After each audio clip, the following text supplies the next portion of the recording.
it smells so great in here. Oh, good, okay. Well, I don't remember when I first met you, Meaghan, but I do remember when I first saw you.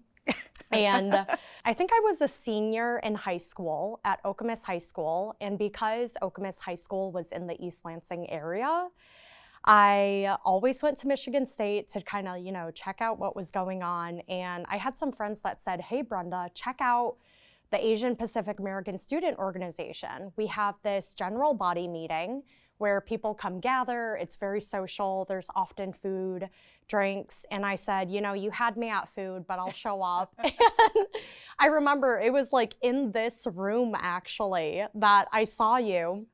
And you stood out to me because, and I see you're still doing it today, but your bold eyeliner it was like always colored back then. And I thought that was so like brave and courageous and bold. And I had never seen anything like that before. And I think growing up in a primarily Caucasian dominant community too, I didn't see a lot of middle-aged Asian American ladies that spoke English super well, looked super beautiful and fashionable. So when I saw you, I was like, wow, I got to get to know her. So I met you at APASO's pageant, which is the Asian Pacific American Student Organization. I was the advisor. And that event was an opportunity for students within APASO and their affiliate organizations to just celebrate Asian American identity through awareness, through talent. And I saw you. I think I was representing the Chinese Student Coalition. Oh, really? But yeah, I'm part Chinese, part Vietnamese. I didn't know that. Oh, I know. Gosh. Look, I was like, however I can get into this pageant, however they'll take me, sign me up. So, and you ended up winning. Yes. Which is exciting. Honestly, remarkable. I don't know how I did it. I think I always thought that I had to be Asian or that I had to be American. I don't think I ever realized that I could be both.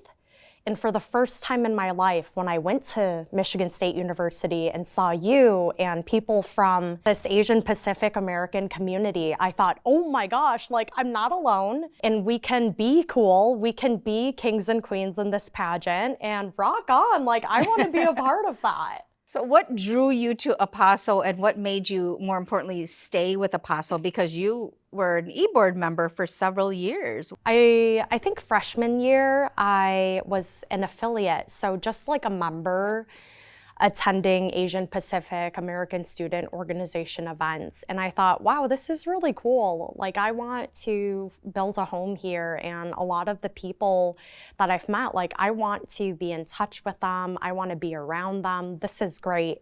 I think that was also around the time when I was really establishing who I was as a person, my identity as an Asian American, as a college student, as the daughter of, my parents and as a college, all the things. And I thought, how can I get more involved in an advocacy way, but also in a programming way too?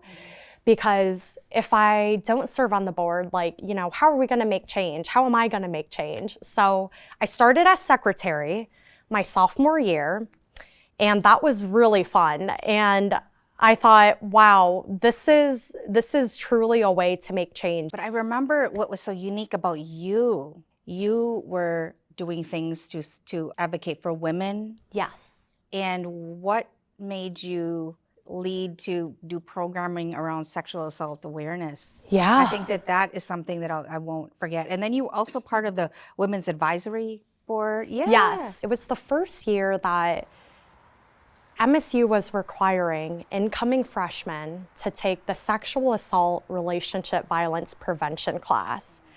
And they were looking for peer educators, is what they called them. I grew up, with sexual abuse, and I knew a lot of people who had been sexually abused. And I think it's a very taboo topic to talk about, not only in general, but in the Asian American community. And I'm passionate about this. I have this opportunity to connect with other students who might be going through the same things as me. And now I get to help them know that they're not alone. And I thought that that was so important. And I really wanted to destigmatize that in the Asian American community here, because it's a tough topic to talk about, period. So women empowerment was super important to me. My mom is a strong, beautiful, independent woman. She inspires me every day. That's why I wanted to, share my story and also advocate and get into activism, not only for communities of color, but also for survivors. Yeah. Well, I loved how your programming supported the Asian American community, but it was also topics that were very universal. It was really important and very eye-opening when you did that. You can find more at onedetroitpbs.org or subscribe to our social media channels and sign up for our One Detroit newsletter.